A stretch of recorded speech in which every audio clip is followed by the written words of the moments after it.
ఇప్పుడు చూడండి, నీకు నచ్చలేదు అనుకోండి, ఎదుటి వ్యక్తి నీకు నచ్చకపోతే, నీకు అనుగుణంగా లేకపోతే వాడు చెడ్డవాడు. అవునా?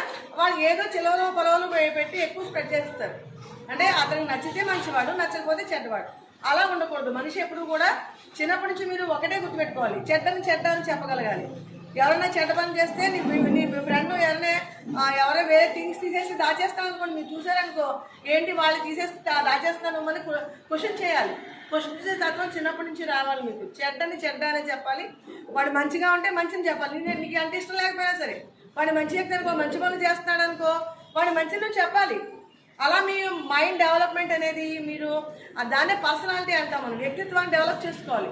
మంచిని మంచిగా చెప్పడం, చెడ్డని చెడ్డగా చెప్పడం.